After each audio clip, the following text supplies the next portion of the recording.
All praise is due to Allah. Assalamu alaikum. Welcome to Mas Mariam. Before we begin our program, we ask wherever you are, please stand for prayer.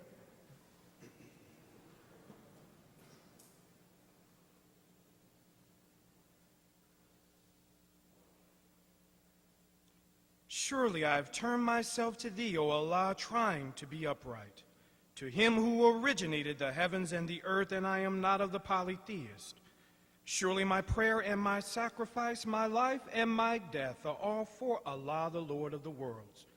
No associate has he, in this I am commended, and I am of those who submit. O Allah, thou art the King, there is no God but thee. Thou art my Lord, and I am thy servant. I have been greatly unjust to myself, and I confess my faults. So grant me protection against all of my faults, for none grants protection against faults but thee. And guide me unto the best of morals, for none guides unto the best of morals but thee. And turn away from me the evil and indecent morals, for none can turn away from me the evil and indecent morals but thee. O Allah, bless Muhammad, and bless the true followers of Muhammad, as thou didst bless Abraham and the true followers of Abraham, for surely thou art praised and magnified. O Allah, make Muhammad successful and make the true followers of Muhammad successful, as thou didst make Abraham and the true followers of Abraham successful, for surely thou art praised and magnified. Ameen. Please be seated, brothers and sisters. Assalamu alaikum. In the name of Allah, the Beneficent, the Merciful, I bear witness that there is no God but Allah, and I bear witness that Muhammad is his messenger. I greet each of you, my dear and beloved brothers and my beloved sisters, in the greeting words of peace. We say it in our original tongue and language of Arabic, Assalamu alaikum. Those beautiful words simply mean peace be unto you. My dear brothers and sisters, we would first like to welcome each and every one of you on behalf of the Honorable Minister Louis Farrakhan and the Nation of Islam. We thank you for joining us today here at Mas Mariam in Chicago, Illinois. And although it appears a little cloudy and rainy outside, but although we can't perceive the sun shining, the sun is shining not only physically, but there's a bright light in the west today, and that light is the Honorable Minister Louis Farrakhan. All praise is due to Allah. We thank Allah for his beloved servant in our midst. Brothers and sisters, again, we are absolutely honored to have you join us today for this very special program. And it's a very special day. Any day that Allah grants us to be alive is considered a good day. A bad day would be being 6 feet under, but you wouldn't know it's bad because you and I would not be able to perceive it. But nevertheless, he's blessed us with this moment in time. He's blessed us with this opportunity to come together to hear a word, but not just be hearers of the word. For the scriptures teach us that we can't just be hearers of the word, but we must be what? Doers of the word. We must go into greater action. And the work of the Honorable Elijah Muhammad and the Honorable Minister Louis Farrakhan and all of their helpers are calling us out of the grave of idleness and laziness and sluggardliness to more, better, greatest, and righteous action for a cause bigger than ourselves. Is that right? So, brothers and sisters, we are happy to have you with us this morning. We are happy that we are alive in a time to witness the majesty and the miracle of God in flesh. We are happy that God has blessed us with a gift of a human being in our midst. He is absolutely a gift, not only to the black man and woman of America. He's not just a gift to us, but he's a gift to all of humanity. It's just, are they ready and willing to receive such a gift? Are they still tainted with the concept of white supremacy and racism that they can't see the gift of God wrapped up in a beautiful black man named Farrakhan? Brothers and sisters, today we have a wonderful program for you. We are blessed to have with us one of the students in the ministry class who will be our keynote presenter, student minister Abel Muhammad. I am so charged and excited to hear from him. We often hear him with introductory remarks, but we know that he has been blessed and been able to travel all over this country and even other parts of the world on behalf of the Nation of Islam and the Honorable Minister Louis Farrakhan. So I'm excited to hear from our brother today, for I know that Allah has blessed him with a wonderful message of unity for us all. Brothers and sisters, as you know, we want to explain and share with you a few of the items or things you may have experienced upon joining us on our program, especially if you're here for your first or second time. Of course, the greeting words of peace is, as the Honorable Minister Louis Farrakhan teaches us, it's not a common saying, but it is a sincere prayer between two fellow human beings, that whatever I say to you and do today, it is not my intention to break your peace. What a world we would have if that could be carried out every day.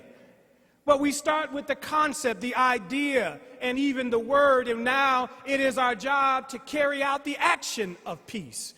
And we can only achieve peace, as we are taught by the Honorable Minister Louis Farrakhan, when we are ready to submit our will to do the will of Allah. Is that right?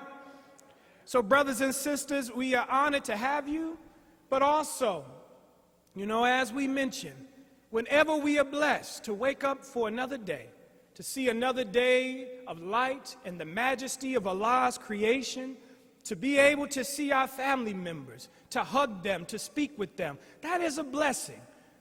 Sometimes we think the blessings come in big old packages, but really the blessings are the little small things that we sometimes take for granted. So when we wake up in the morning, we should always take a moment to reflect, to pause, and really to communicate with the author of us waking up and the author of our creation. So when we come to a service such as this, we open up with prayer, seeking the guidance and mercy of Almighty God Allah, because all of us have fallen short in some way, shape, or form. And I know if I ask for a witness, we can all use a little mercy right now. So we ask Allah for His mercy, His guidance.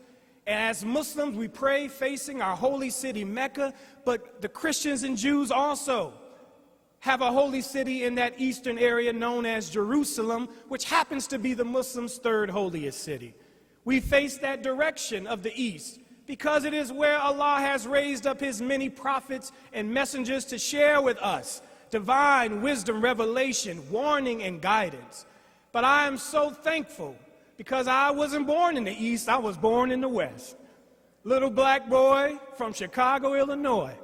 I went to seminary school because I was in search of Jesus. I went to seminary school, a boarding school, when I was in high school because I wanted to become a priest and I wanted to serve my community.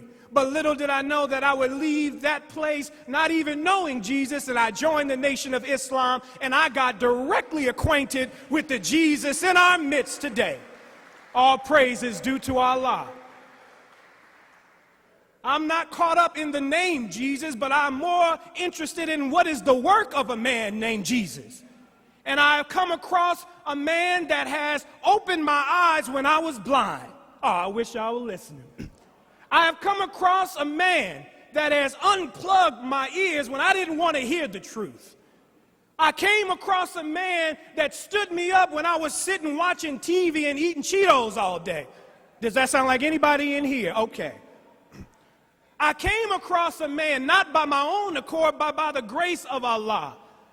I joined the Nation of Islam in 1999, and I have not looked back since. I came across a man like Jesus, who's unafraid to go into the streets after those who are considered the prostitute, the downcast, the so-called gangbanger, but they are that by design of the enemy. I came across a man who is the embodiment of pure love, and he is a perfect guide for us all. He is my personal Jesus. Oh, I'm willing to share him with you if you would like, because he's just not mine. But Allah has produced a man like Jesus in our midst, and that man that I'm just bearing witness to is the Honorable Minister Louis Farrakhan. I thank Allah for him. And in light of bearing witness to what he has given to us by the grace and mercy of Allah, for all praise is due to Allah. You know, we have on our program this morning 2 wonderful students in the ministry class. The first student that will come to share words about faith. That student is, and please welcome her with a warm round of applause, Sister Kenya Muhammad. Assalamu alaikum.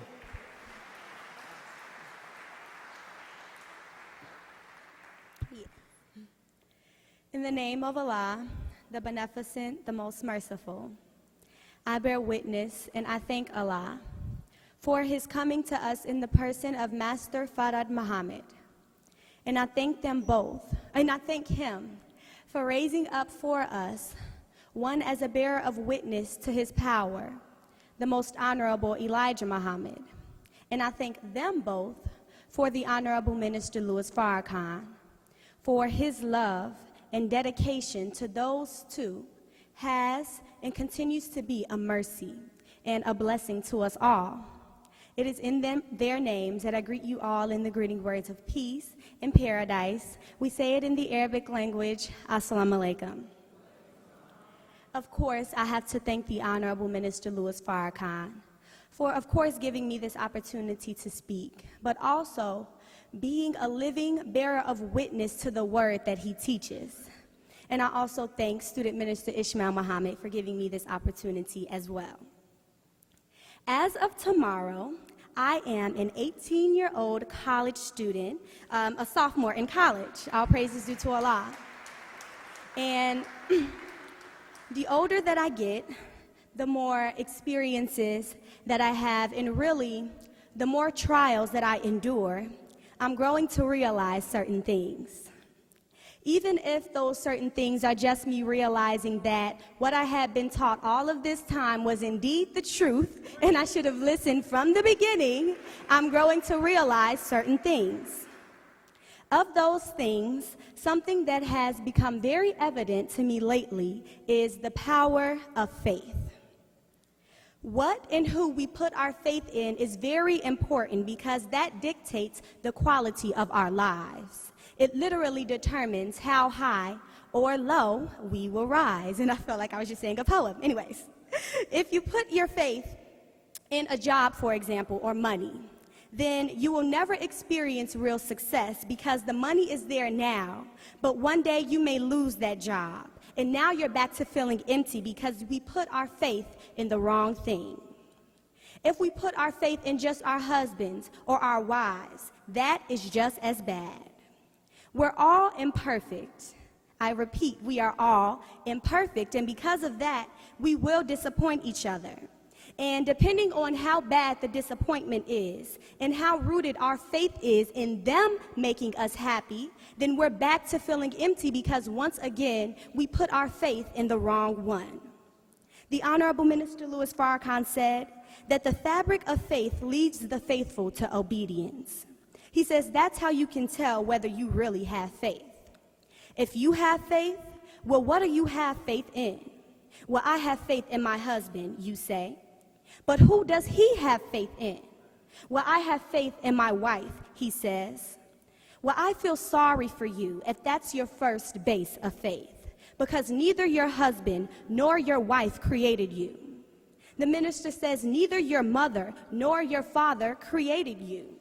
Your first line of faith must be him who originated the heavens and the earth. When you put your complete faith and trust and hope in him, you will never be disappointed. Wow, so I'm going to read that last sentence again. The minister says, when you put your complete faith and trust and hope in him, God, you will never be disappointed. So with that, I want to ask us a couple of questions that I'm asking myself first before I say them aloud. Do we think that that means that we will never be tried? Do we think that that means that we will never face situations where we don't know exactly how we will get out of them? Do we think that having faith in God is only for when things are going good in our lives, and now once a trial comes, we're questioning God, right? We're angry now because we are acting as if we're too good to go through something when God himself ordained struggle for us. Just all praises due to Allah. Just because we have faith doesn't mean that we shouldn't be tried, because those struggles are what prove to us how strong our faith really is. How many of us are sitting on gifts and talents because we don't have enough faith in ourselves and our God to cultivate those skills, no matter how many people may say, well, we can't do it. No matter how much money that may take that we think that we don't have, no matter what may be seemingly hindering to us. I ask us because I've been asking myself, who are we to hold back as if we have nothing to offer the world and not share the uniqueness that God has put within each of us to help his people? He put something within each of us to fulfill our purpose. He put something within each of us to help change the world. So let us take that leap of faith and go to work to perfect those treasures that Allah laid within us for his glory. The Honorable Minister Louis Farrakhan says that this current generation is the best because we're the most fearless. But watch how great we will become if we continue to be unafraid to speak the truth, unafraid to do what is right. Our faith should be so strong in God that it doesn't matter what we see going on around us. We will continue to do what it is that we know is right because we believe that our God is with those who do good. We shouldn't care what others have to say when we know that God put it in our hearts what it is that we're doing. And the Honorable Minister Louis Farrakhan is the best example of doing just that. Many people didn't have faith that the Million Man March was going to be a success. Many people failed to help him in putting it on because they doubted the power of God to help him fulfill everything that was needed at that time. But if the minister's faith was in those people that didn't help him, do you think that the Million Man March would have been a success? No. But his faith was in his God that he knew would back him and help him make an impact on the world. And because of that, God helped him to do just that. And the Million Man March was the most successful gathering of black men ever in our history. All praises due to Allah. And guess what? The Honorable Minister Louis Farrakhan's faith has not been shook to this day because once again, he is standing up to lead black, brown, yellow, and all oppressed people to come together to demand justice or else from our government on 10/10/15 in Washington, D.C. His faith is rooted in the God that he knows will bring the or else if our needs are not satisfied. So in closing, let us all work to make our faith in God like that. Let's follow his example. Let's follow the Honorable Minister Louis Farrakhan's lead. And in closing, I just want to quickly quote something so beautiful by the Honorable Minister Louis Farrakhan that he said about faith. He says, dear beloved followers and believers of God, without faith, you cannot achieve the impossible. But with faith, there is nothing impossible. He said a lot of things are impossible without him, but there is nothing impossible with him. When you don't have faith, real faith in God, you don't even attempt things that people say are impossible. But when you have faith in God, you will try the impossible and find out that it is quite possible. So faith in God is a key to accomplishing anything in life that you desire. Thank you all for this brief moment. As I leave you as I came, Assalamu alaikum. All praises due to Allah. All praises due to Allah. You did hear Sister King just say that tomorrow she'll be 18 years old, correct? Isn't it beautiful that we have young people under the Honorable Minister Louis Farrakhan that speaks with such poise and wisdom? Man, I thank Allah for the Honorable Minister Louis Farrakhan, and I thank Allah for such an institution and school as Muhammad University of Islam. At this time, brothers and sisters, we want to bring to the rostrum again another witness bearer and a student in the ministry class. He is a helper of the Honorable Minister Louis Farrakhan out in Rockford, Illinois. Please welcome Brother Yakoya Muhammad.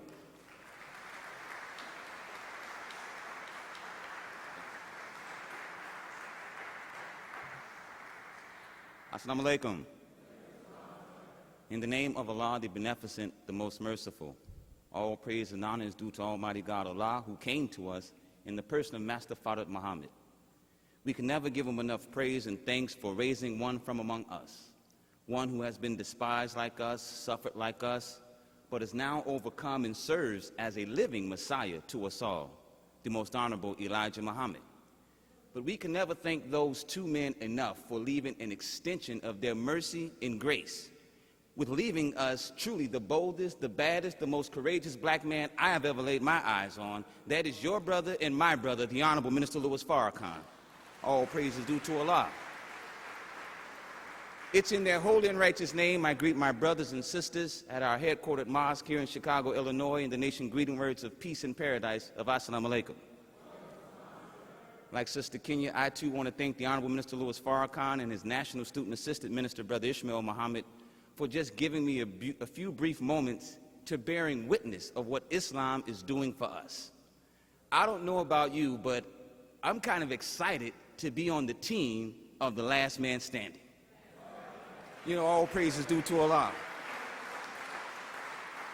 We would have to be certifiably blind to not see that Farrakhan is the one. There's not another 82-year young man, when I say man, on the scene today that is fighting in the highways, in the byways, touring, crisscrossing the country so that you and I may have life and that we may not suffer from the consequences that Almighty God Allah will surely bring.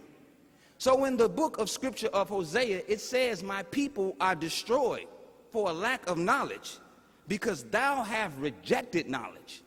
Now we know that school starts tomorrow for a lot, but when this scripture is talking about knowledge, it's not speaking of the white supremacist American educational knowledge that we have been given over 400 years.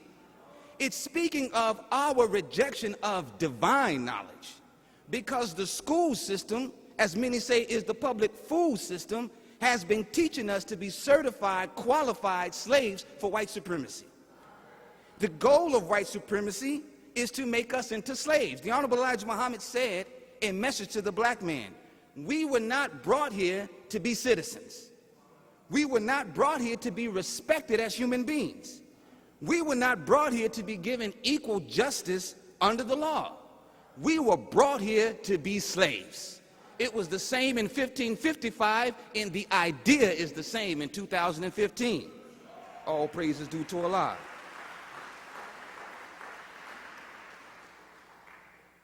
But the Honorable Minister Louis Farrakhan, in this illuminating book, Torchlight for America, laid the base. He said America is clearly suffering, and from his vantage point, America lies on her deathbed in dire need of guidance and new direction. If we examine America's vital signs, we will have to agree that they show America is steadily on the decline. As I said, we would have to certifiably be blind to see that America is not number one in economics. America is not number one in health care. America is not number one in education. America is not number one in trade and commerce. America is not number one in manufacturing. And America is only number one in her mistreatment of the poor black man and brown woman here in America. All praise is due to Allah. He says, when the desire for the realization of self-interest becomes excessive, the first casualty of this struggle is truth. Now he also says, when that truth comes, how will we deal with that truth? Can we deal with a divine solution? Can we deal with a torchlight if it's not carried from someone that is not of your own faith? If that solution comes from someone that is not of your own color, America, if that solution comes from someone that is not of your own party or nationality, how will we deal with the solution when it comes from a source that we least expect? Will we cast the solution aside, or we seek to destroy the bearer of that solution? Or will we thank Almighty God for giving us an answer to our problems and our prayers? Brothers and sisters, even though many are going to school tomorrow, I'm urging us to become students in the class of that last bearer of truth. Farrakhan is the final warning. He is the final blessing to America. In fact, the Bible states, as he quotes in Luke 11:33, no man, when he haveth lighteth a candle, put it in a secret place, neither under a bushel, but on a candlestick, that they which come in may see the light. Now, brothers and sisters, our minister started in Chicago, went to Washington, D.C., went to Baltimore, went to New York, went to Atlanta, went to Houston, went to L.A., came back to Milwaukee, is going to Memphis, going back to Detroit, going to Philadelphia. He's not going there giving one big speech. He's speaking to the young people. He's speaking to the hip-hop community, to the politicians, to the religious leaders. He is breaking the call. He is showing the light that it is justice or else. It's something about these 5 years. It was 1555 where the minister came and accepted his own. It was 1965 where he took on the rebuilding of the mosque. It was 75 that the Honorable Elijah Muhammad departed. It was 85 that he received his vision. It was 95 that the greatest march that you and I have ever seen, the Million Man March. It was 2005, he told us the Millions More movement. What do we think will happen 10-10-15 by Almighty God's grace through the Honorable Minister Louis Farrakhan? It will be a historic and spiritual and divine blessing from Allah, because he must back his man. So today you will hear from a student in that class. A student like myself. We both 1993, is that right? I think so. But we came in young. We came in like Sister Kenya, 18, 19, and 17 years of age. And we don't believe we've ever made a mistake in our lives. I'm 40 years of age myself, and when I go to my high school and college reunions, I go there proudly. I want to show them what Islam has done for me, not only on the outside, but on the inside. And so today you will hear from another young, fiery brother who will bear witness of what Islam is doing for us. So we thank you for listening for these few brief words as I greet you in peace. Assalamu alaikum.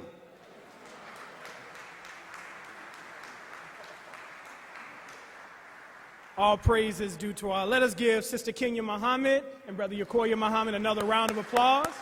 All praise is due to Allah. We are now at that time where I'm just beaming right now. I'm just so proud of this beautiful brother that will come before us as our keynote presenter.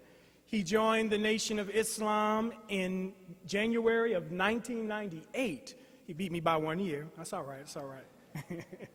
But not only did he join at a young age, as Brother Yakoya and many others, you know, he has been working in the Hispanic and Latino community, I have to say, just so consistently and with such great love. He is crisscrossing not only in Chicago, but you'll find him in Milwaukee and in Detroit, on the East Coast and West Coast. And part of his work and help as the Latino representative of the Nation of Islam is to help bridge the gap and to strengthen the bonds of unity between the black and the brown. There has been so much disunity, but Allah always gives to us individuals that will help to bridge that gap. And Brother Abel is one of those wonderful helpers of the Honorable Minister Louis Farrakhan. So at this time, please welcome with a round of applause, Student Minister Abel Muhammad.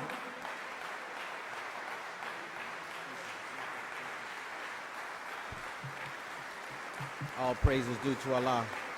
All praise is due to Allah. Please, thank you. En el nombre de Allah, el benéfico, el misericordioso.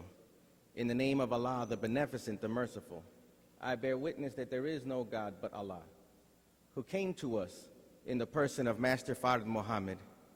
We thank him for raising from us and through us for not just black people in America, but for all of fallen humanity.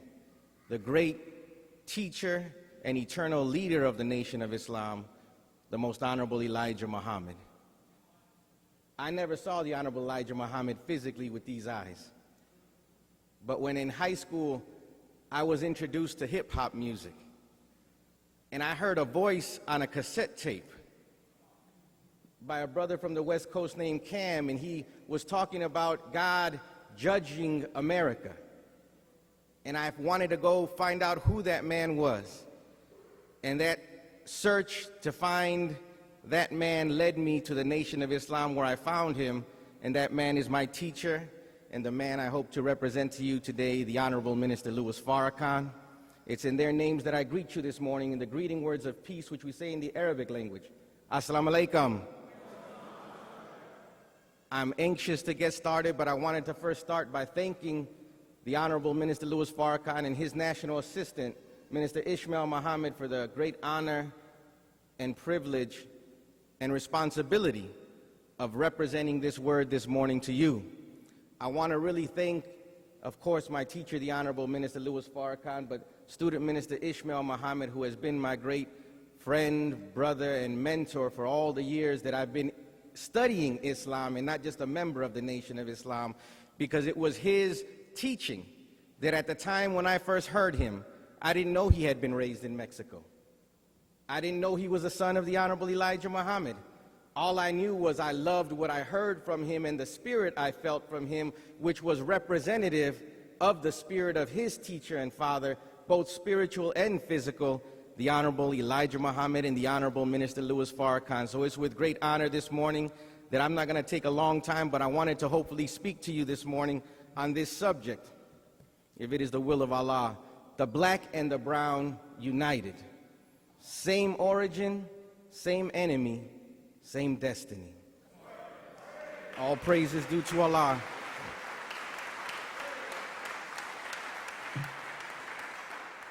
I wanted to start by just saying, when I first came to Mas Mariam, I was the only Mexican in the building. As far as I could see, I was the only Latino in the building. It was in February of 1994. I had already been studying for about 3 or 4 years, but didn't even know what a mosque was. Didn't know who the Honorable Minister Louis Farrakhan was, but I had read all the books of the Honorable Elijah Muhammad that a brother in my high school introduced me to. He never tried to teach me. He never said, here, you should go read this. We never had a real question and answer session. The thing that got me was he was so different from us in high school.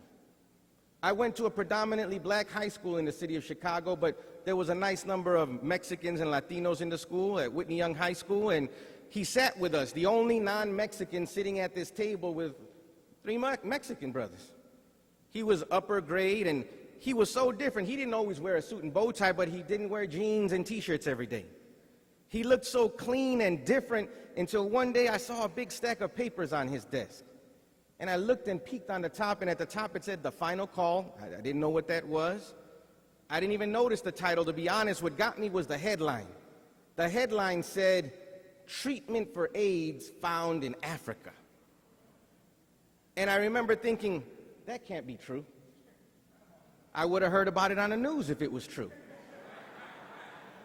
And so I asked him, we never really talked. We just sat there in study group where you weren't supposed to, study hall where you weren't supposed to talk anyway. I said, what is that? He's like, oh, it's a newspaper. Here, you can see it. It's just $1. So I pulled out $1, gave it to him, read it, and I remember my mind was totally blown away. I couldn't believe that at that time in the early 90s, where AIDS was ravaging our communities, that something like this could exist and it not be on TV. It totally turned my world upside down. I kept reading and flipping through the pages, and I saw this article about the struggle for balance by the Honorable Minister Louis Farrakhan, and I read it, but it was way over my head at that time as a sophomore, junior in high school. And I remember later in the year, me and the brother never really talked about it, but my mind had already started churning. And I later saw him in December of that year, and he was sitting in the lunchroom with us, not eating. I said, well, hey, do you need some money? I mean, we're all eating. He's like, no, I'm fasting. Nobody fasts in high school. I had never met a human being who told me I had to go figure out what a fast was. So he said, I'm fasting. We fast during this month in December. And he was reading this book. It was a little brownish cover with some vegetables and fruit on it, and it looked old. And at the top, I don't even know what the title said at the time. What got me was the top of the book said, "From God in Person." I'd never seen a book that said "From God in Person." I used to read the Bible, and the Bible didn't say it was written by God in person. So I was very intrigued by this book. And I asked him, "What is that?" "It's a book we're reading. It talks about the fasting that we're doing." I said, "Could I see it?" I didn't read books. I mean, I could read. I didn't want to read books. I didn't like reading books. When they would give us assignments in school, I got the little cliff notes, the small summary version, or borrowed somebody else. But I read this book in one night. I didn't understand most of it, but for whatever reason, it resonated with me. And I said, this makes sense. Let me try it. And I started following what the book said, and everything that the Honorable Elijah Muhammad said in that book, How to Eat to Live, the results were absolutely 100% what he said they would be. And so I didn't have to believe in his word. I knew that his words were true. So I came back and I asked him, "Man, that was good. What else do you have?"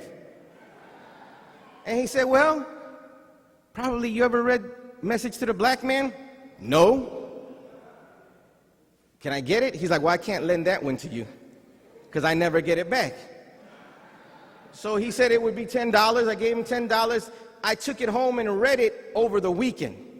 The first chapter of the book answered all the questions I'd ever had about God in my life.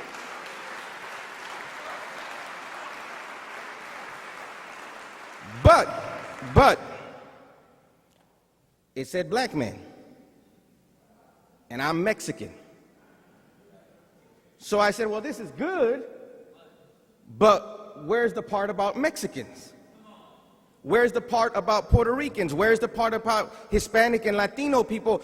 How does this apply to me? And as I kept reading the book, I saw that all of the nuances of the teaching, all of the aspects of the teaching in terms of treating the ills that existed in black people as a society and a community, they were the same things ill affecting my community as a Mexican. The mistreatment of our women, eating the wrong foods, alcoholism, drug addiction, not being able to really work in unity to the best of our ability based off one principle, which was the key to the whole thing, is we didn't know who God was and we didn't know who we were in reference to God. And we didn't know who the enemy of God in us was. So that when I got to that part, I just in my mind substituted Mexican everywhere he said black or Negro. And it fit perfectly the conditions of myself and my community as I saw it. But it took me 4 years to come to the mosque after being introduced to that teaching. Because even back then, I was friends with black people. We relate with one another. But when I had said that I wanted to go to the mosque and people were encouraging me to go to Mosque Mariam, to this very mosque, it took me 4 years because there was murmuring in the school that, well, if he goes, I'm not going to go. Now, these weren't even Muslims. They weren't even members of the Nation of Islam. But there was a murmuring, and it got back to me as those kind of things always do. This is supposed to be for black people. If they let Mexicans go, I'm not going. I didn't know what to say. I didn't want to be a point of contention or confusion or division. So I said, well, I'm not going to go. Because you don't want to go someplace where you don't think you'll be welcome. But it was the granddaughter of the Honorable Minister Louis Farrakhan, who was a classmate of mine in high school, who would just constantly keep encouraging me. Whatever I would talk about, whenever I would see her, you should go to the mosque. I don't even know if she realizes how much that was embedding in me. That here's the granddaughter of the man teaching what I was looking for, telling me, just go to the mosque. Literally these words, just go to the mosque. And after 4 years, I said, maybe she has a point. I'll go to the mosque. And I'm so happy I came to Mosque Mariam because that Wednesday, 2 men spoke next door at Muhammad University on that Wednesday night. I didn't know who they were at the time. It was Minister Rasul Muhammad and Minister Ishmael Muhammad. at a packed Muhammad University of Islam next door with all black Muslims around. I didn't know where to go for the meeting. So somebody had to point me in, and when it came time to accept, I accepted that day, because what I heard was not a black teaching. What I heard was the truth from the Lord of the worlds. All praise is due to Allah.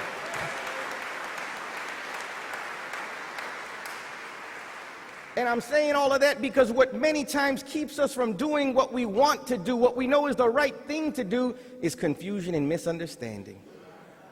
We're in the condition we're in because we've been mistrained and miseducated about everything of real value and importance on the planet, starting with God and we who are the creation of God. So when we look at one another as females, as males, we're skewed in our perception of one another.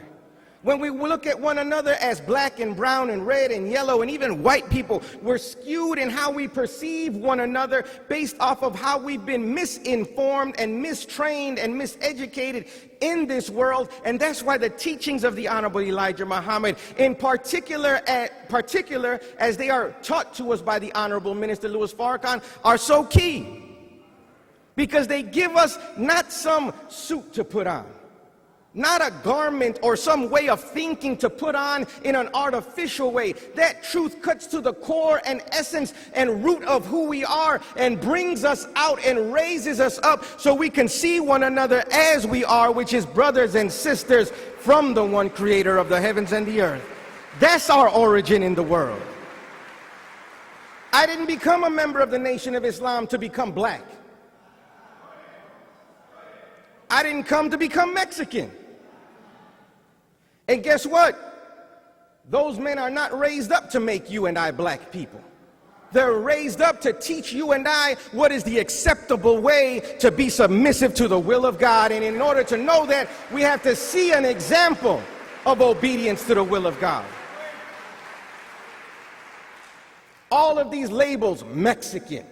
Oh, I'm not Mexican, I'm indigenous. Well, which indigenous are you? I'm Mexica, I'm Navajo, I'm Hopi, I'm Maya, I'm Toltec, I'm Zulu, I'm all of these tribes, all of these labels.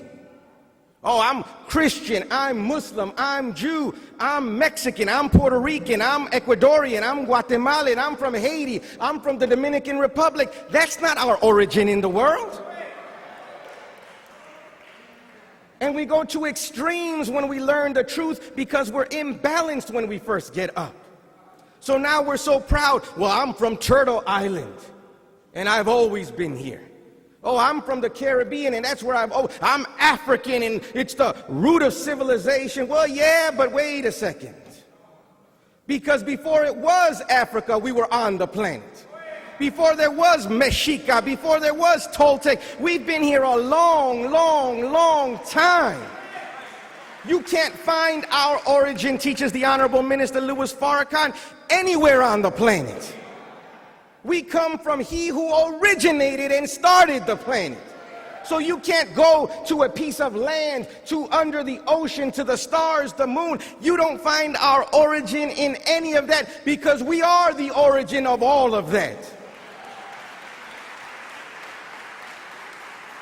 So I don't want to belittle my ancestors by wanting to name myself after a country that's only been in existence 200 years, 300 years, a tribe that's 15,000 years old, 50,000 years old. That's a little bit of time on the trillions of years of the line of God, who is our source.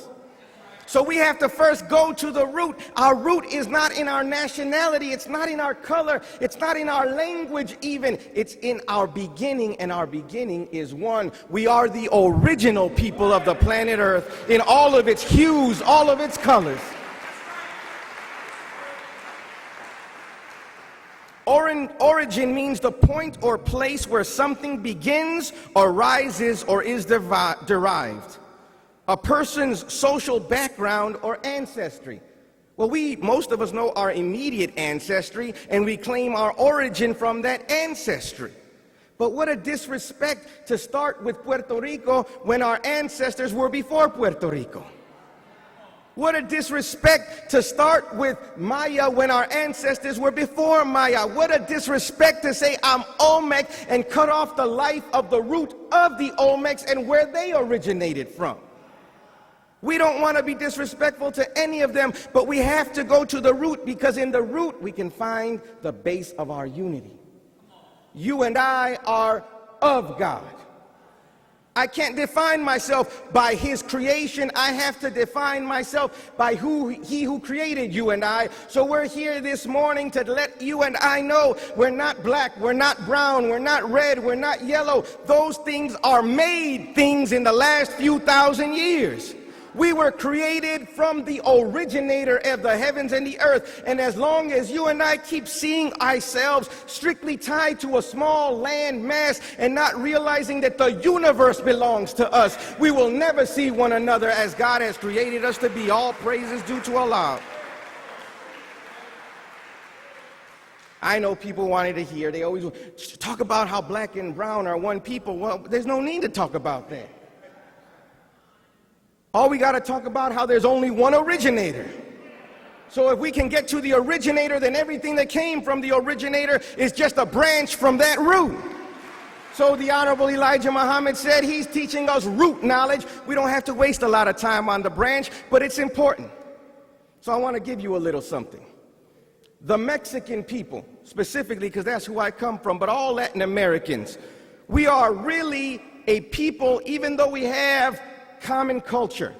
It's a culture that was imposed on us by our conquerors. I want you to understand this. That's why it limits our power. We're united by a common language even. That's why we're called Hispanic people, the majority. But we're enslaved by the thinking that produced that language and then forced that culture, which is unnatural to our people, as a way of life for us. So when you see Hispanic and Mexican and Puerto Rican brothers and sisters, you may look at them and say, oh, I wish we were more united as they are. And there's nothing wrong with that, because we have a good, strong unity. But it's a limited unity, because the power of the unity is based on us still as original people being subject to a culture and way of thinking imposed on us by non-original people. They came to these shores in 1492, and they found people who looked like you right on these shores. Some more Indian looking, some more African so-called looking, but all of them they described as dark people, negros, indios, not güeros. No white people did they find over here when they came. They found our people here, and they weren't happy with what they found. Though they found gold, though they found pyramids, and they still don't know how they were built, same thing that they found when they went into Africa. They found these great civilizations and cultures, but they did not want that to be continued amongst our people, so they burned our books. They killed our chiefs. They destroyed our culture and civilization. They didn't want us carrying on the native language that we were speaking when they found us, because through the language is carried part of the culture, part of the spirit, part of the heart and of the customs of the people. So one of the first things that a conqueror does is destroy the language of the people. And an easy way to do that is destroying the family, and that's exactly what he did.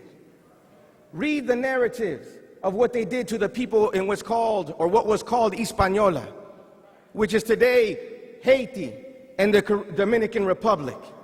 And what you see happening in Haiti and the Dominican Republic today, 500 years later, is the effects of what Spanish and European conquerors did to the black and aboriginal inhabitants of that island. What you see happening in the Caribbean and in Central and South America, it's the same system over and over and over and over again, because they deposited in us their way of thinking.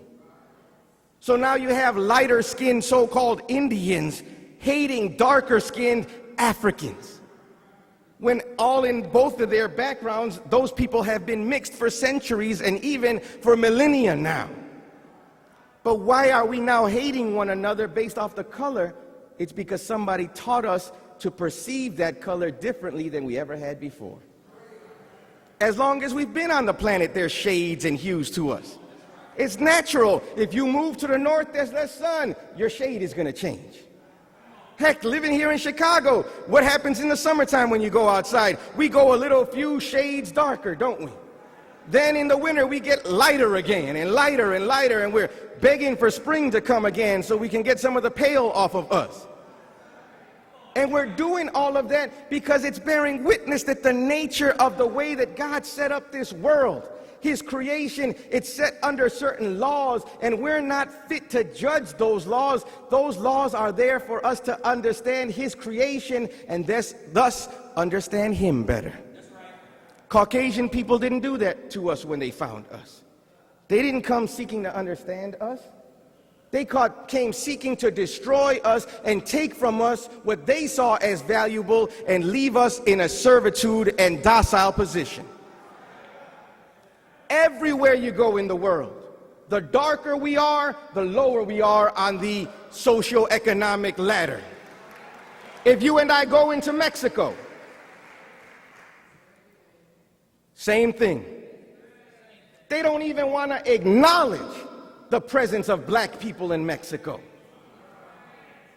Some of the brothers from Acapulco, from the Costa Chica, where many of the slaves were deposited when they were brought into Mexico, when they come into the central part of Mexico or off of their secluded town to visit the majority of people, the Mexicans will ask them, "Where are you from? Are you from the Caribbean?" And when they say, "No, I'm from here, I'm from Mexico," they say, "No, you're not from here." Why is that? How come Mexicans don't know the influence and the imprint of black and African culture on our own culture? Who's deprived us of that? And for what purpose? How come we're made to be ashamed of our own indigenous roots and hate the thought of black root mixing with that root? That's not the natural way we existed. We'd been trading with one another for thousands of years. We knew one another well. We had similar ways of devotion, similar cultural expressions bearing witness to the oneness of our origin and root. Somebody saw that as a threat. It wasn't us, because we've been living like that for thousands of years together. Who saw it as a threat? Who changed the way we see one another, and more importantly, the way we see ourselves? Once we alter the way a human being sees themselves, then it will ill affect how they perceive every and anything else. So right now in Mexico and in Central and South America and parts of the Caribbean, there's indigenous people fighting for their rights and clashing with Afro people fighting for their rights. Think about that. Let that sink in a second. Black people now fighting Indian people for the crumbs from the conqueror of both people. Who benefits from that? It's not me and you. We stay in this condition. Our homelands stay in their deplorable condition because we keep fighting one another and never fighting the enemy of both of our people. All praise is due to Allah. We don't even know what an enemy is anymore. We've been told that God loves everybody.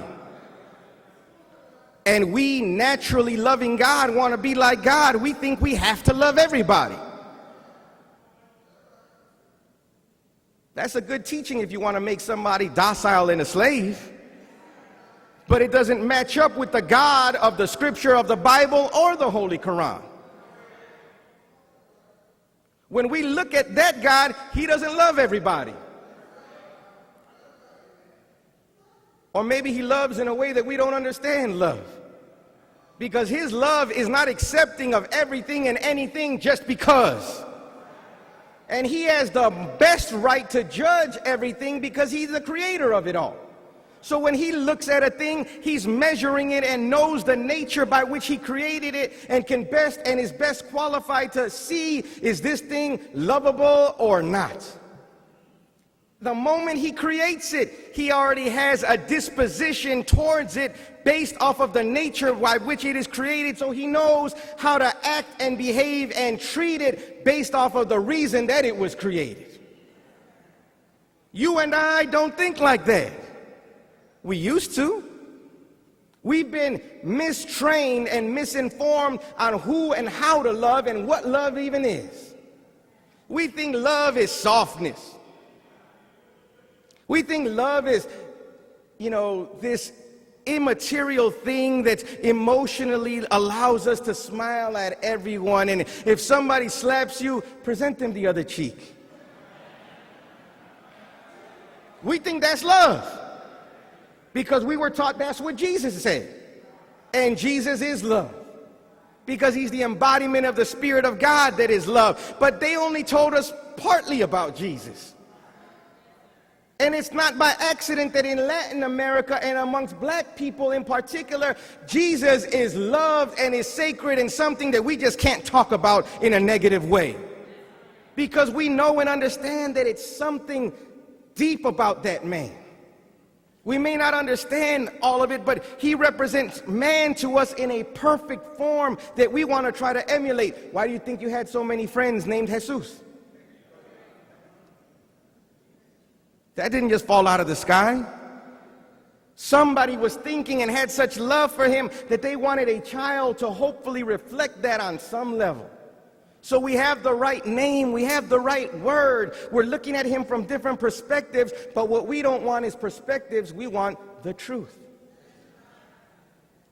Jesus is love and he's real love, but if you ever want to see love in action, see a mother protecting her child, that's love.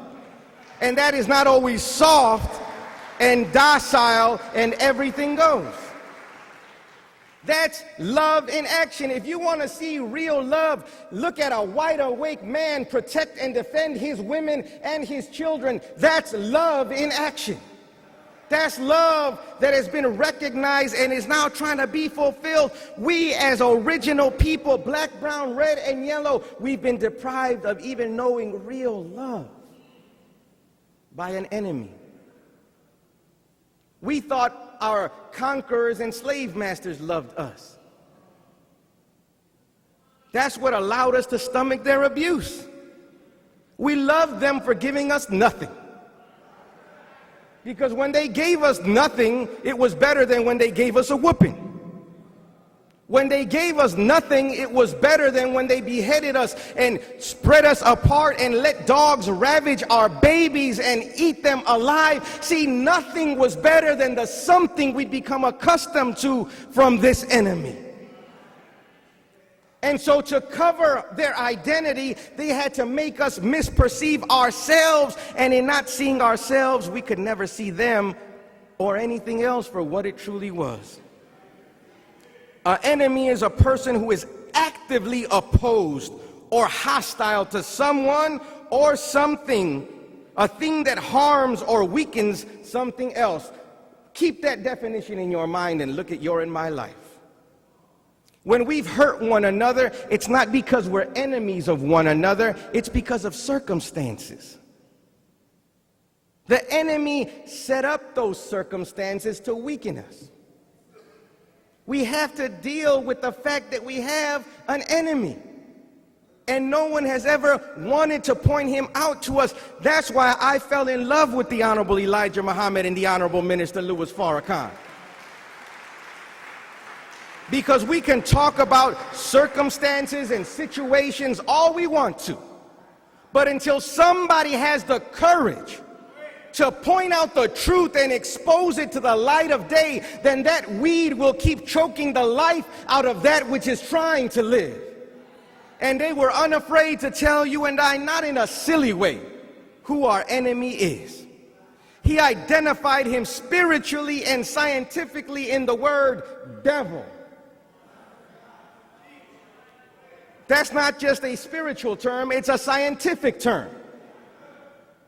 It's something grafted from original that is then made weak and wicked. That's a devil. But a devil doesn't just start on its own. It has to be made from other components that already exist, and then those things have to be weakened, which makes them more susceptible to go the wrong way and do wickedness. In Spanish, the word for devil is diablo. But the word for weak is débil. I'm going to say it one more time. Débil. D-E-B-I-L. Débil. It's a science that Master Fard Muhammad gave to us. It was not an emotional teaching about spirits and spooks. He was defining for us for the first time who and what God is. And if you're going to tell the people who and what God is, then you have to be able to define for the people who and what the enemy of God is. So the devil is not under the earth a red-horned tail thing with a pitchfork. No, he's on the earth doing devilish work right now as we speak.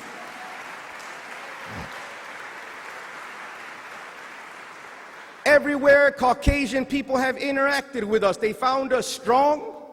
They found us building civilizations.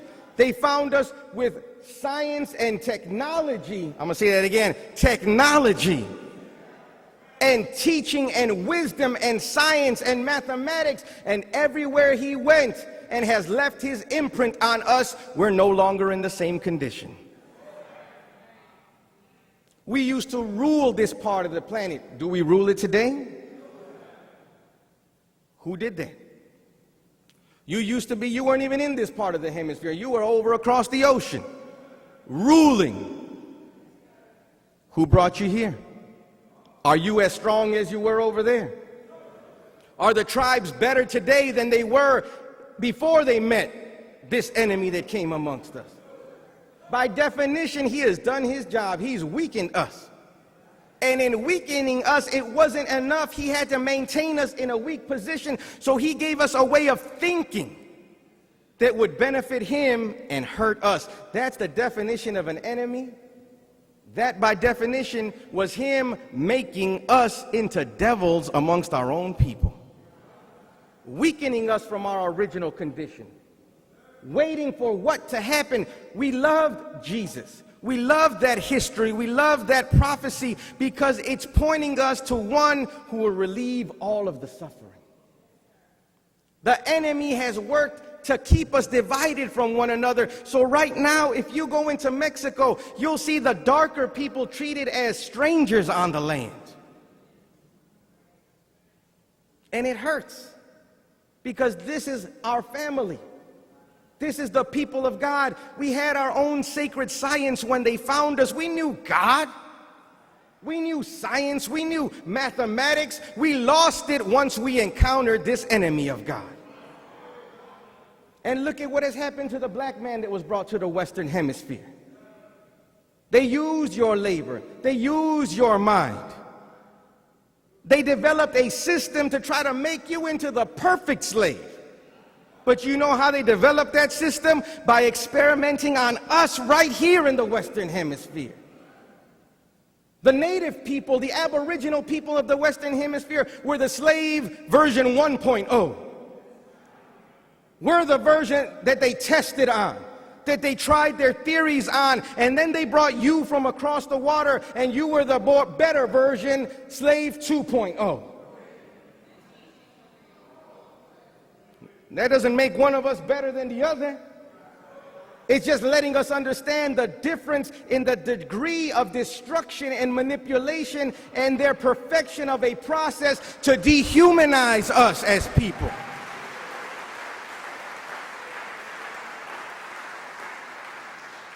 We were never hostile to them when we found them.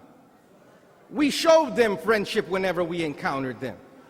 And after we showed them friendship in Africa, in the Western Hemisphere, in the Caribbean, in Central and South America, on the islands of the Far East, the Near East, the Pacific, everywhere we encountered them, they didn't know what they were doing because they'd never been there before. But we'd been there and we were eating and thriving and building civilization, so we shared with them how to survive in our climate, and then after they got the information, they became hostile enemies of ours. Now, this is 5 centuries now that this has been going on. Now we're all here in what's called the United States of America, which is stolen land. Stolen from the Aboriginal people, but they want you and I now to fight for crumbs of some job. No, give us what is ours. The land belongs to the original man and woman of the planet Earth.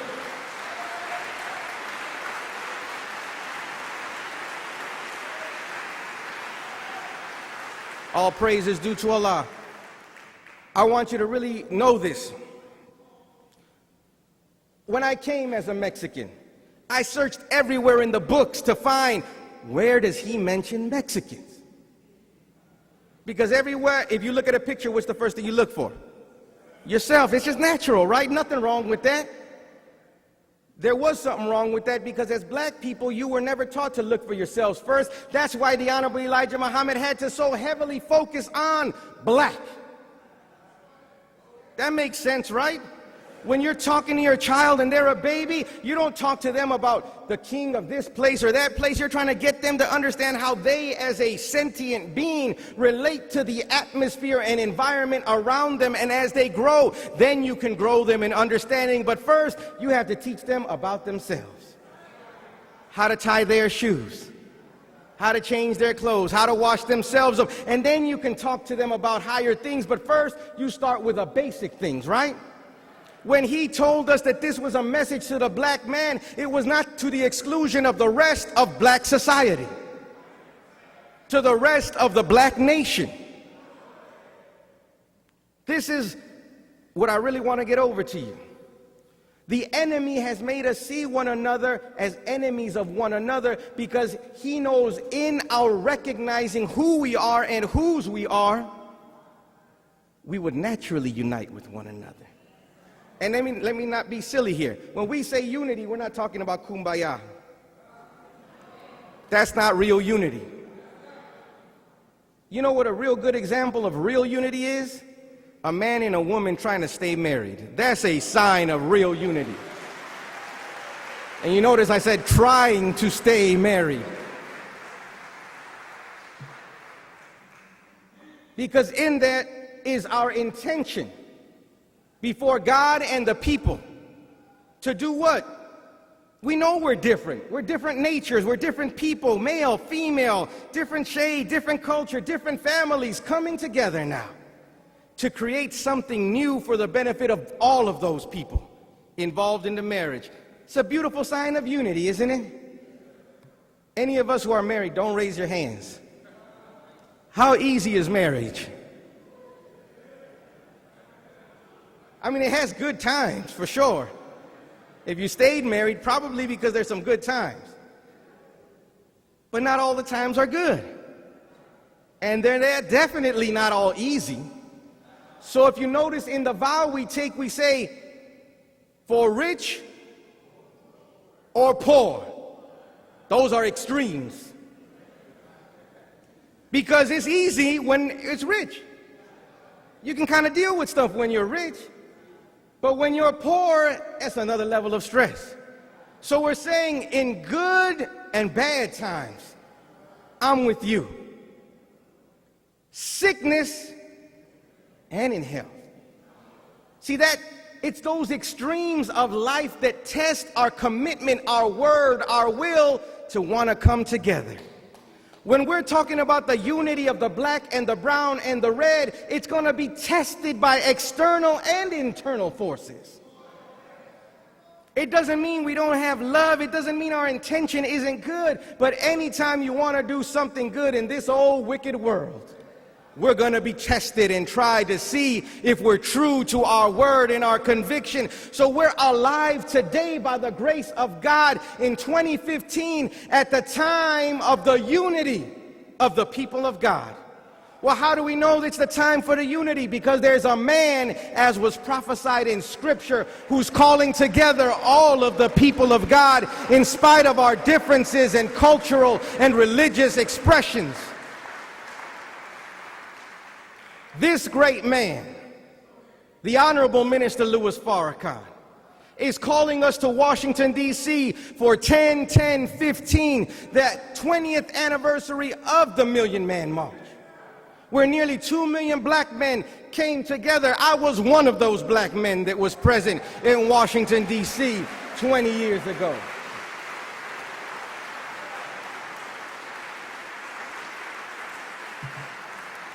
And I'll say this at this point, but you're not black, prove it.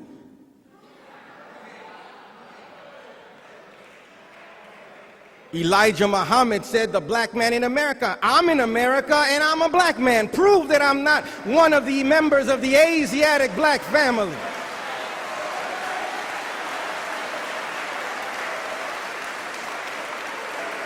All praise is due to Allah. When I came here, the Honorable Minister Louis Farrakhan, the first 2 times I met him, he gave me the same instruction 2 times. It wasn't to go read about Nat Turner. It wasn't to go read about Marcus Garvey. He said, go study the history of your people. Why? Because this is about the knowledge of ourselves. And even though it's a branch, you got to start with the branch you are on, or else you'll fall off the tree altogether and never even get to the root that you and I came from.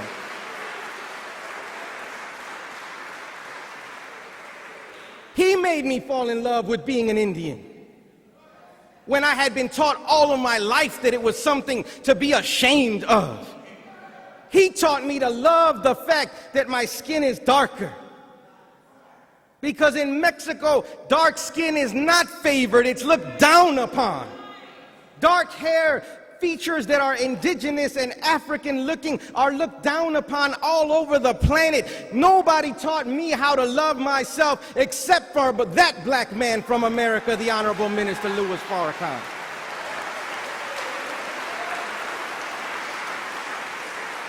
Now let me qualify that though. Just because I'm black doesn't mean I grew up eating, chitlins and hog moss and all of this kind of stuff. That's not my history. And the black experience is not limited to that experience. He calls our people Africans to make us think that we're all different. That's the devil's terminology. That's not our terminology. We say brown not because we're brown people, but because in the popular culture, that's how we designated ourselves. When you hear brown pride, you know what we're talking about. When you hear red power, you know what we're talking about. But do we know what we're talking about? The Honorable Elijah Muhammad taught us who the brown people were, taught us who the yellow people were, taught us who Caucasian people were, and how they became members of the family of the planet Earth. But those of us who are so-called Indians and indigenous and aboriginal people, we were before all of that stuff started. So then who are we? The Honorable Elijah Muhammad writes in the Flag of Islam that at a certain time in our history, long, long ago, a time so long ago where there used to be a big portion of this earth that we now call the moon, they were once one thing, connected together, which scientists are verifying for us now that the moon used to be a part of the earth.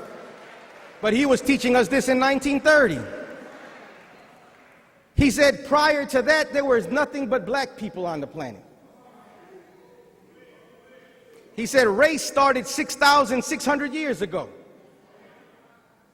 6,600 years ago. Well, all the Indian tribes have been over here longer than 10,000 years ago. 15,000 years ago, 16,000 years ago. Where did we come from then?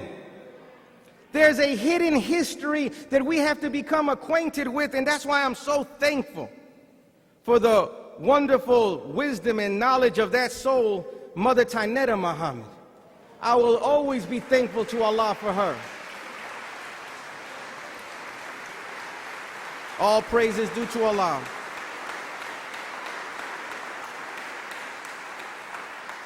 Because everything I'm saying to you right now, when I was just 20 years old and 19 years old, scouring every word of every lecture by the Honorable Minister Louis Farrakhan and the Honorable Elijah Muhammad that I could get my hands on, just looking for a hint of the word Indian or Mexican so I could identify it. All I had to ever do was open the Final Call newspaper. And in almost every issue, Mother Taineta Muhammad was talking about the native and indigenous and Mexican people, so that I knew that I had a home here. And it's not a threat to any black people. It's not a threat to Mexicans. Oh man, they're trying to make us black. Black people saying, I thought this was only for black people. Who told us that? The Nation of Islam and the teachings that we've been given is the right of every human being, because it is the truth from God himself, and every human being has a right to the truth.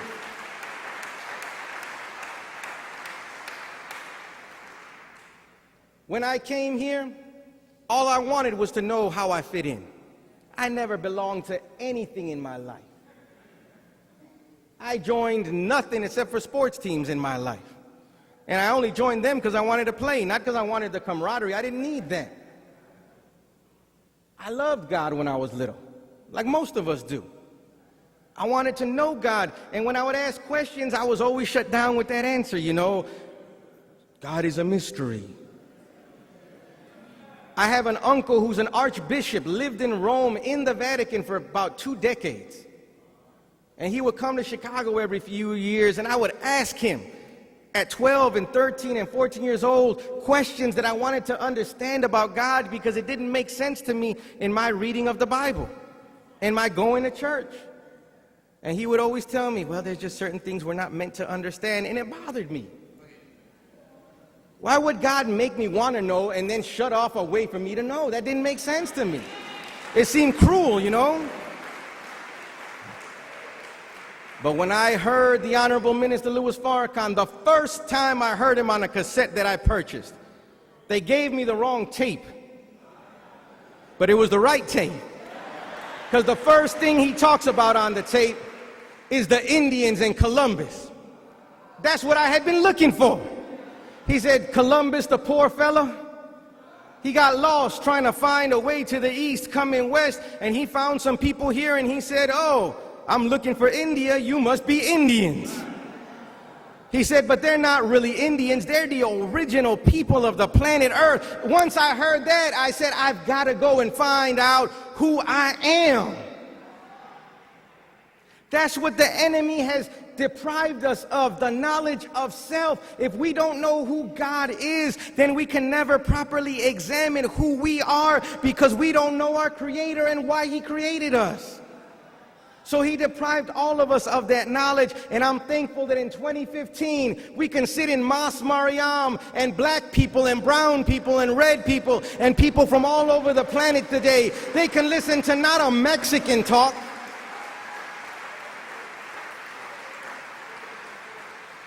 They can listen to their brother talk.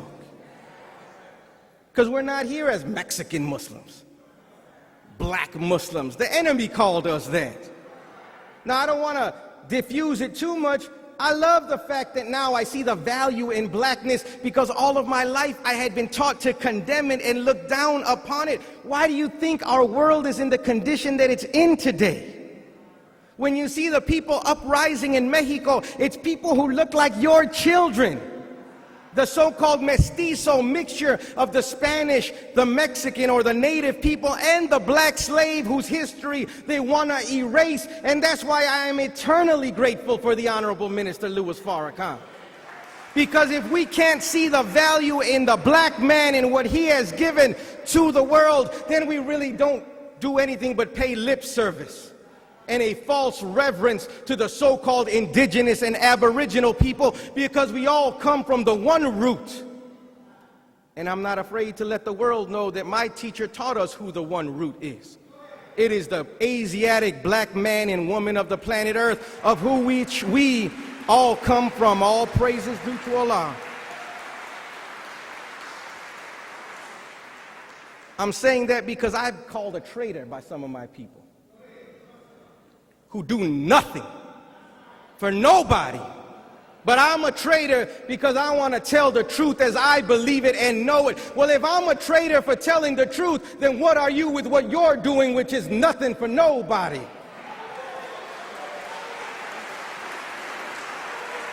Some black people. I'm not black enough for some black people.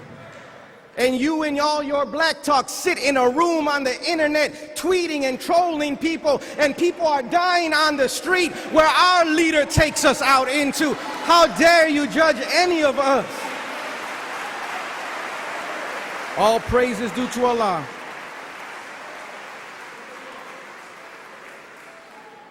The only reason I can say it like I say it is because a beautiful example of perfect love has strengthened me to not have to feel fear or trepid about what he has taught me. I can stand firm on that. I don't know anything else.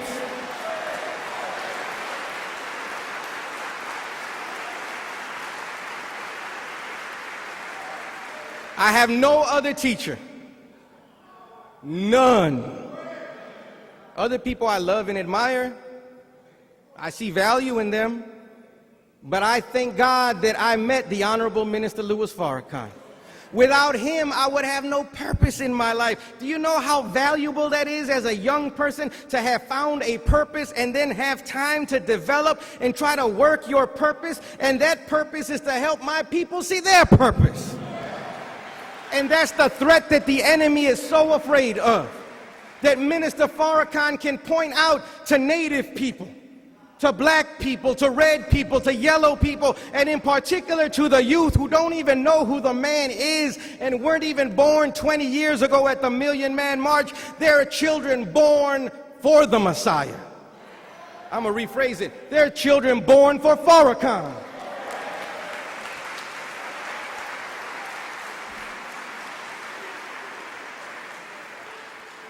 I'm meeting young people every day who don't know what Islam is, who don't know who Farrakhan is, but if I quote his words or play a little snippet of his tape, they become alive because it's the same effect it had on me. I wasn't looking for blackness. I don't care about that.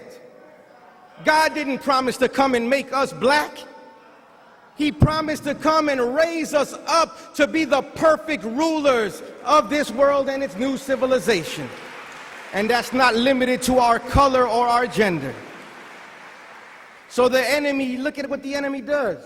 They want to make you afraid of him. He teaches, black superiority. Why? To make the other people who don't see themselves as black think, oh, I don't want to be a part of that. They are afraid that young Mexicans who are already revolutionary in their spirit but have no guidance would now receive not just guidance but perfect divine guidance to lead them in their struggle for what they're thirsting for, what they were born to. That the Puerto Rican young brothers on the island of Puerto Rico would stop leaving the island and stand right there on the land of their ancestors. That the Mexican people would stop running from the land of their fathers and stand up to the corruption in Mexico. You can't run to America and think you're going to defeat what's going on there just by running away from it. That's what happened in 1910. When Emiliano Zapata and Pancho Villa took up arms to go against the injustices hurled upon the dark and indigenous people, many ran afraid from that fight. They didn't want to see justice or else. Well, they said it a little different, but it was the same spirit of it. When you pick up an arm and go after an army, as a peasant from the field, you're tired of what's happening, and they said, we're going to have some of this land back in our hands or else. And today, they make Emiliano Zapata a Budweiser advertisement. Think about that. They don't teach you that Pancho Villa didn't even drink liquor. He was an upright man. He said, if I had the choice between paying a warrior or a soldier, a politician or a teacher, I'll pay the teacher first. That's the kind of spirit that these men had. Emiliano Zapata said the earth belongs to those who work the land. See, that's a dangerous revolutionary thinking if you spread that kind of thinking amongst the people who are forced to work land. And we don't see ourselves as owners of the land. We're just workmen on the land working for somebody else, trying to survive, but a new day is upon us now. Because we're at the time where the Honorable Minister Louis Farrakhan, and I'm going to close with these words. In the 37th chapter of Ezekiel, we've heard it many times now, right? The dry bones in the valley. Well, you know, there's two parts to that chapter.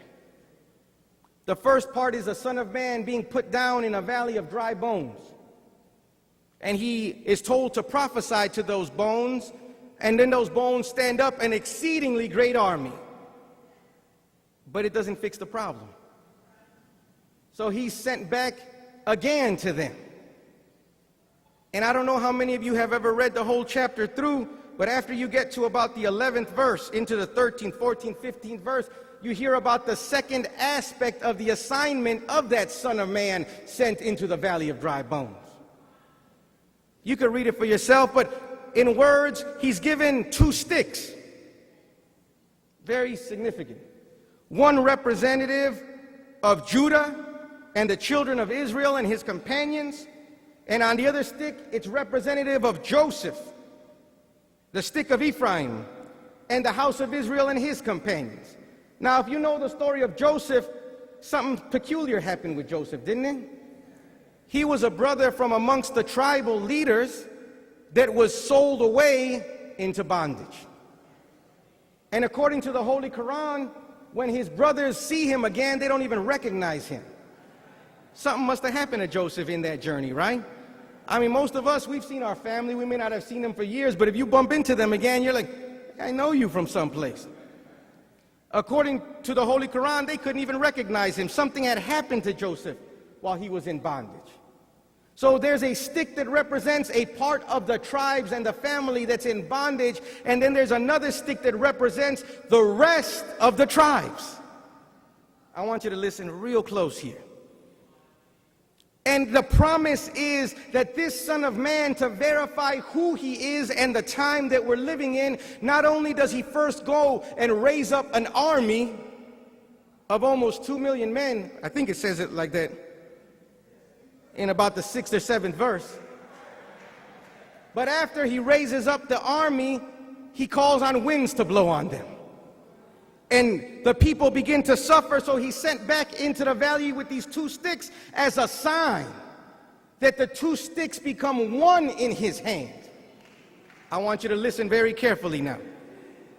And it verifies who the man is and the time that we're living in. And when your people say to you, he's told, will you not show us what you mean by doing this? What does it mean that you took these people and put them together? He's instructed to say to them, thus says the Lord God, behold, I will take the stick of Joseph, which is in the hand of Ephraim and the tribes of Israel, his associates, and will join them with its stick of Judah and make them one stick, and they shall be one in my hand.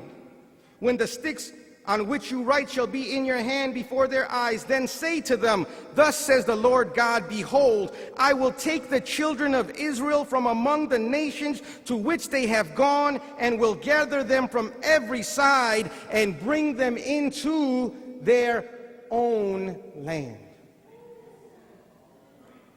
What is our call for justice or else all about?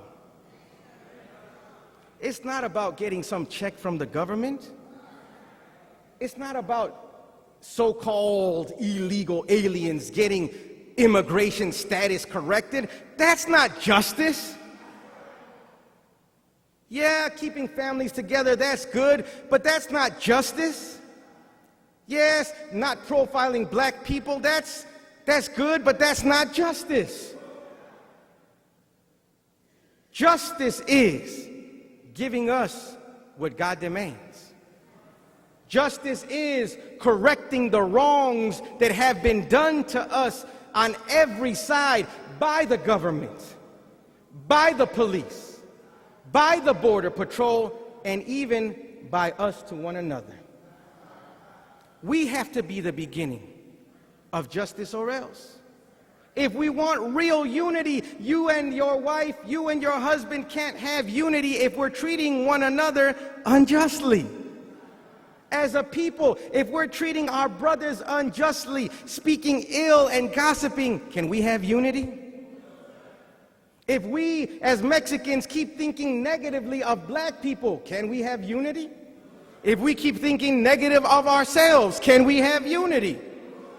So the enemy has deposited in us a way of thinking which must be uprooted. And the only thing that will uproot the lie is the truth. The truth to make you and I free is the weapon that God has placed in the mouth of the Honorable Minister Louis Farrakhan. That is the greatest threat to white supremacy that exists on the planet. So they want to make him a villainous figure. They don't want to see us join together politically for a common purpose or by common feelings. So they make us look at things and feel different about them based off of a lie. And they never want you to examine the thing for yourself, so they give you a 15-second soundbite of Farrakhan because they're afraid that you'd come listen to him for 30, 40, 50, an hour, 2 hours, and have your life changed, because his word is beyond black people. It's beyond brown people. His word is crafted perfectly by the Lord of the worlds to hit every target where they are and bring them closer to where we need to be. That's God's man for you and I. So our destiny is to be together. That doesn't mean all these brothers are going to marry Mexican sisters. That's not what unity is. I mean, think real careful. I'm going to say what my teacher said. If you want real unity, really, leave the Mexican sisters alone. I didn't say it. The Honorable Minister Louis Farrakhan said it. Now, hold on a second. Well, you're married to a black one. I am married to a black woman. I didn't look at her as a black woman. I thought she was the best Muslim I'd ever seen in my life, and that's what I wanted to marry. The root of that instruction is to make sure you don't think you're avoiding difficulty by choosing something that you see as other than yourself. You think Mexican brothers work and you think you'll have a brother with a job, so you want to marry a Mexican. Go ahead and invite that hell into your life if you want to. We can't be superficial pickers and choosers in that way. Love transcends all of that. But our question is, do we love ourselves first? See, are you picking somebody because you want somebody lighter or darker? See, it goes both ways. God made us this way. He made us into tribes and families that we might know one another, not hate one another.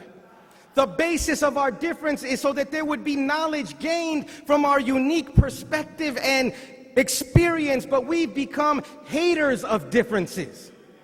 You know who made us haters of differences? The only man on the planet who's truly different than all of us and who none of us seem to look at and see how different he is. We're great at pointing out the differences amongst our own, aren't we? Oh, you could look at her accent. You could tell she's from the South. Oh, they're from the East Side. Look at the way they talk. Look at the way they dress. They're from here. They're from there. We're great at it. But here's a man who don't look, act, talk, or behave anything like us. And we don't seem to notice it, or we're just too afraid to point it out and act on that difference. I'm saying that because I want us to recognize that unity is based on mutual respect. And self-love is the basis first, because I can't respect and love you if I don't respect and love myself. So don't be threatened when you see Mexicans and Puerto Ricans strong and united. Study it. And even in our unity, as I mentioned, there's a weakness in our unity because our unity is based off of a bridge established by the enemy of our people. So 10-10-15, we're coming together from Mexico, from Puerto Rico, from the tribes, from Central and South America at the call of one man. Make no mistake about it. There is no leader, black, brown, red, yellow, or white, that can make a call and black people respond. and Mexicans respond, and Indians respond, and Asians respond, and even Caucasian people respond. Nobody can make that kind of call. But it's happening and we're alive for it. So what we want to do is let you know that our unity is not some abstract, feel-good thing. It's a work in progress. But it's begun already. I thank Allah for raising in Detroit the Honorable Elijah Muhammad, for him having the love and the courage to then move a part of his family into Mexico. I don't know why he did it, but he wanted to raise a part of his family in Mexico so that in 2015, when Mexicans and black and native are coming together, we're not coming together as strangers, we're coming together as real family to one another. Because of a beautiful man who they want to tell you is a hate teacher, but who never taught us nothing but the truth. And he's still teaching us nothing but the truth if we would accept it. That's all we really want to know, don't we? What am I supposed to be doing while I'm here on this earth? You can't go there, get that from UIC or Harvard or even La UNAM in Mexico or anywhere on the planet. That comes from us being introduced to that divine teaching which will allow us to be who and what we are. So I'm not trying to talk black to you. I'm not trying to talk Mexican to you. I want to talk truth with one another, because it's that truth which will allow us to be who we are. All of our people have suffered. And it's important, I'm saying it as a Mexican, for us to understand what black people in America went through, because it gives us perspective on why God would come here first, but not only. There's a reason Elijah Muhammad ended up going to Mexico. It wasn't a vacation home. That man, a man of God, doesn't buy a vacation home to go and chill and relax. He went there to establish something for us today. The question is, are we ready for what God has prepared for us? I'll always love the fact that as a Mexican, I felt protected and respected by my black brothers and sisters. It's a sign that if we could do it on an individual basis, we could do it as a community with one another. The Honorable Minister Louis Farrakhan is respected and loved amongst every people on the planet, but in particular in Latin America, because he looks so much like us. I'm saying all of that because I want you to know that the man that you hear from, named Farrakhan, is more than a black nationalist. I don't want Latinos being turned away thinking, well, all I see is black people in there. There's nothing wrong with that. We've never been accustomed to seeing nothing but black people. We think there's something wrong with that. When we see nothing but Mexicans together, we don't see anything wrong with that. When we see nothing but Puerto Ricans together, it doesn't look odd to us. Why would it be odd if black people are around black people? But it's not limited to that, because this is more than some political movement. This is not some social movement. This is a movement of God to establish his kingdom on the earth. 10-10-15. Justice or else. That's the call that resonates with all of us today. All praise is due to Allah. And I'll leave you with this point. I was blessed to be in D.C. with the Honorable Minister Louis Farrakhan when he addressed the Native people, the youth in particular. And he gave them this in his early words. Who are you? Where did you come from? What makes you, you? The Quran, which is the book of scripture of the Muslims, says in Surah 4 Al-Nisa, the women, verse 1, God speaking, I created you from a single essence, and from that same essence I created your mate, and made from these two spread many men and women. All of us have the same origin. All of us come from the same roots. We, the Aboriginal people, having been here since there was a here, have in the last 6,000 years suffered under a common enemy. Just go turn on the TV and you can see the enemy if we have eyes.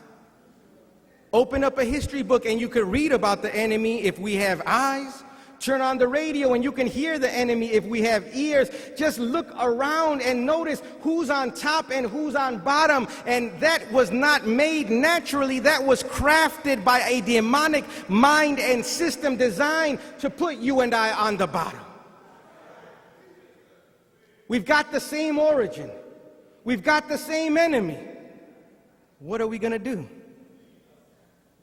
Let's link up. Not just link up to put somebody in office. That's okay. We tried that, didn't we? Our president came in on the back of the black and Latino vote. How much better is the condition of black and Latino people today? Our brother has deported more people than all of the other presidents. See, that hurts to say from a Mexican. We backed him because he told us he would do something to resolve the situation, and we believed him because he looked like us and not like the enemy. But what was his work? Do you understand the friction that creates? He's seen amongst us as a representative of you as black people. A man whose word wasn't kept. How does that affect the relationships of Latinos every time they see a black man or a black woman? Do we understand the depth of the pain and the scheme of the enemy? They've always used us as their instruments and done wickedness to one another, and then he hides his hand. Minister Farrakhan exposes that hand, and for that he's called a hater, when in truth it's the most profound act of courage and love that we have witnessed in this era of our history. He does what everyone else is afraid to do. He says what everyone else is afraid to think even. And he says it with love and compassion, because all of us have to come up now into that kind of thinking, because we're alive today for a reason, for a purpose. And in hearing God's servant, you and I could be introduced to that purpose and put us on a course. All of us have the purpose of unifying with one another to bring an end to this wicked world and its system. 10-10-15 is the beginning of that end.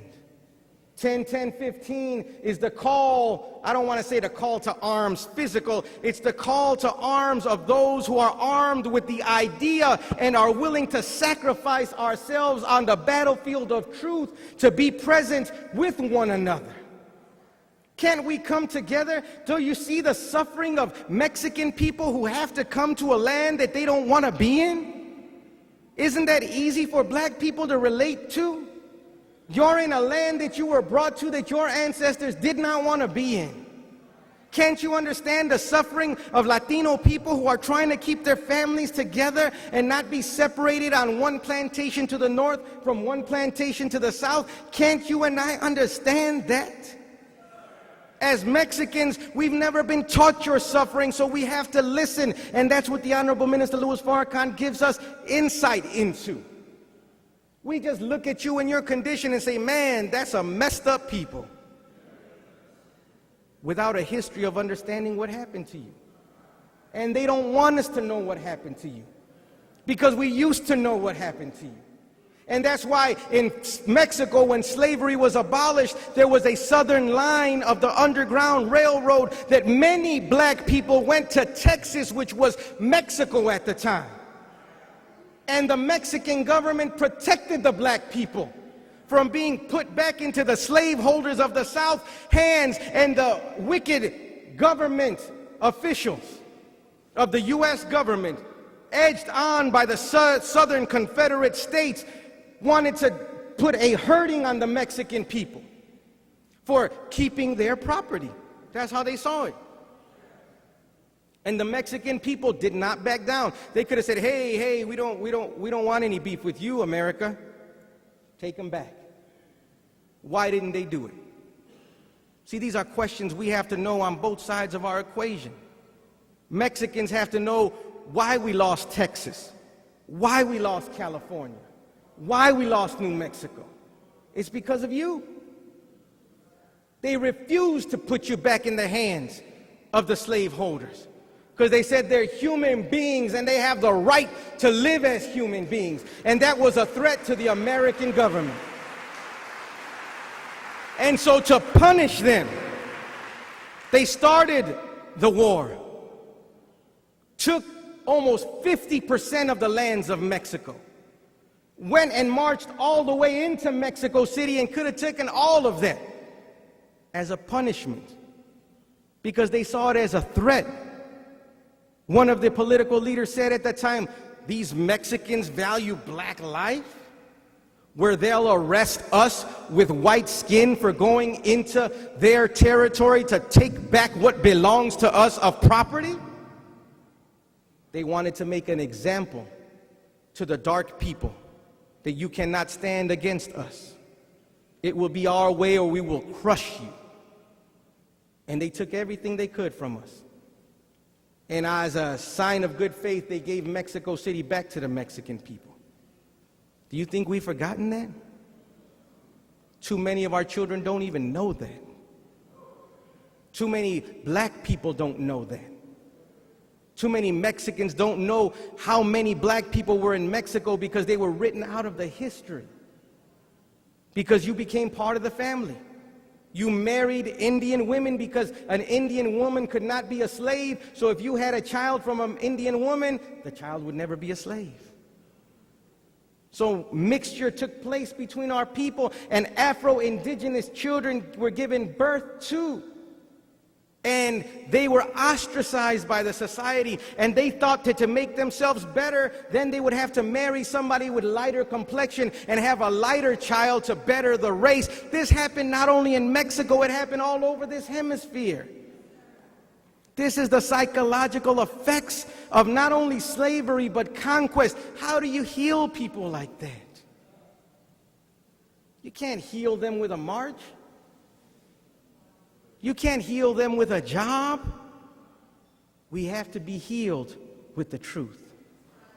And I'm thankful that we have a man not only with the courage to speak the truth, but with that truth that can free us all from the bonds of our enemy. I thank you this morning for giving me your time and attention. I thank you for the great honor, and hopefully what I have shared with you will help you to understand what we're dealing with, but not only what we're dealing with, but how to address it. You and I address it with that truth which we've been given by God himself through the mouth and example of the Honorable Minister Louis Farrakhan. It's not about you learning Spanish, though it's good if you go learn it. I've met brothers who speak almost no English who want to be Muslims. Well, me and you wanted to be Muslims because we heard Farrakhan. I've met brothers who can't hear his lectures. And I asked them, well, why do you want to be a Muslim? And the brother told me, referring to Minister Farrakhan, because whatever he is, that's what I want to be. I said, well, wait. I know why I love him. I hear him. Why do you love him? He said, because everything he says he's going to do, he does. He treats me and my family good, and whatever he says, his word is right. See, that's the effect of the Honorable Minister Louis Farrakhan. It's not some magic words that he speaks. The words are magical because they come from the spirit of a man who is pure. Pure in his motive, not trying to make you other than what the Creator made you and I to be. So if you really want to be free as Mexicans, if you really want Aslan Libre, if you really want Cuba Libre, if you really want a free Puerto Rico, free of the conquerors and the invaders, then I want to challenge all of our people. You don't have to look any further. This is not a religious message. It's not a political message. It's the truth from God to free all of us regardless of where we are. Come and hear the Honorable Minister Louis Farrakhan and be a part of that which will bring us justice or else. I thank you for listening as I greet you in peace. Assalamu alaikum.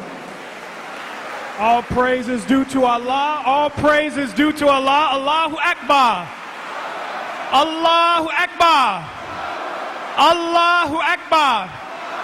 That means God is the greatest. All praise is due to Allah. All praise is due to Allah. I just want to ask, how many of you are here? Please have a seat. We're just going to close up really quickly. How many of you are here for just your first, second, or third time? Can I see your hands, brothers and sisters, those who are here? All praise is due to Allah. How many of you believe that what you heard today is the truth and good for our people? If you could raise your hand. All praise is due to Allah. Those of you who believe it's true and good for our people, how many of you would want to, after what you've heard today, learn more of the life-giving teachings of the Honorable Elijah Muhammad as given to us by the Honorable Minister Louis Farrakhan, and take the first step in coming and joining on to yourself? If you could raise your hand, brothers and sisters, wherever you are. And I'm going to ask you, don't be shy, brothers and sisters, stand up wherever you are. And if you could just give me the great honor of coming down the middle aisle here, I want to just shake your hand on behalf of Student Minister Ishmael Muhammad and the Honorable Minister Louis Farrakhan. Brothers and sisters, don't be shy. Come right down to the middle aisle so we could have the honor of welcome you home. All praise is due to Allah. We thank Allah for the most honorable Elijah Muhammad and the Honorable Minister Louis Farrakhan. All praise is due to Allah. All praise is due to Allah.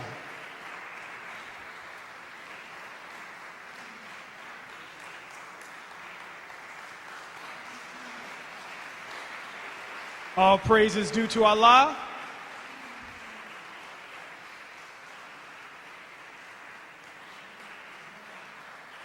All praise is due to Allah. Put your hands together one more time for Student Minister Abel Muhammad. We thank Allah for him, and we thank Allah for you. All praise is due to Allah. We are at the conclusion of our program today. Did you enjoy yourself today? All praise is due to Allah. We thank Allah. We're so grateful and honored for your presence today. And as we close out, we're going to ask you to help us to help the beautiful man that Brother Abel spoke about today, the Honorable Minister Louis Farrakhan. We're going to ask the Ministry of Finance to please begin to make your way down the center aisle. And I'm going to ask you to help us in the giving of a part of our program called charity. Of whatever Allah has blessed you with in the area of finance, whatever you can give to help support the Honorable Minister Louis Farrakhan and the Nation of Islam, we will be so grateful for your support. Those who are viewing via webcast, you can support the Honorable Minister Louis Farrakhan and the Nation of Islam by clicking that button on your screen that says donate. And those that are here, we encourage you to give and give cheerfully, for Allah God loves a cheerful giver. Man, brothers and sisters, I really enjoyed the words of Brother Abel Muhammad. Wonderful, wonderful brother. Wonderful message this morning. We are gearing up for 10-10-15. Will you be there in Washington, D.C.? All praise is due to Allah. Please make sure you go to the Final Call website to keep up with the minister's latest messages all over the country as he continues to work tirelessly to spread this wonderful and powerful message of unity and of justice or else. Please go to the website so that you can see even the latest messages that are even, you can purchase a DVD, and some of them are available for view right on our website at noi.org. Also, brothers and sisters, we want to invite you out this Wednesday and also on Friday for our study group. On Wednesday, we continue to study the time and what must be done. Now, if you have not heard of those lectures, if you have not even listened to those, you have to listen to those lectures. But we study them on Wednesday, and then on Friday, we are in our self-improvement study guides and study course given to us by Brother Farrakhan. But don't forget, brothers, tomorrow night, as soon as tomorrow, we invite the men to come back to a very special class for you, just the men, which is our FOI class and our orientation class, where you can learn and ask questions that you may not have been able to ask today, but you sure can ask them tomorrow. That's tomorrow at 7:30 p.m. for the men, and on Saturday, there's a special class just for the women. And what is that class, sisters? That's right, the MGT class, and it's at 9 a.m. on Saturdays. So we have something going on every day of the week, and we invite you to join us each and every day. Brothers and sisters, we are at the end of our program. I believe there's one more announcement. Oh, absolutely. Not only, are we asking each and every one of us, and also our family members and our network to support our local charities here, but the great expense to put on such an event and historical day in Washington, D.C., we need your support. You can help with a donation if you go to justiceorelse.com, and you can help in making history and helping to defray the cost. So we ask each of you tonight, go to justiceorelse.com and just put a little bit in there to help defray the cost for such an event. Will you do that to help the Honorable Minister Louis Farrakhan? Really, to help ourselves? All praise is due to Allah. Again, that's justiceorelse.com. Make your donation tonight or today. And those who are viewing, as soon as we pray, you click over and you type in justiceorelse.com. At this time, we're going to close out with prayer. And once we close out with prayer, Chicago, we have a couple of local announcements, okay? Attention prayer.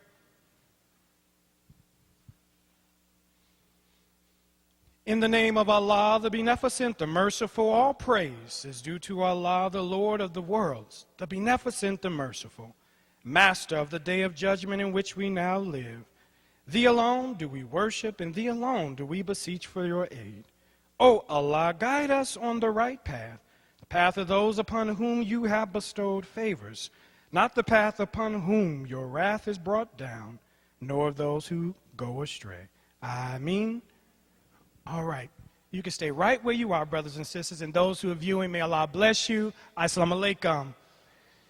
Brothers and sisters, we just want to... Okay. Also, I'm sorry, brothers and sisters, just a quick reminder, we also have a brief holdback meeting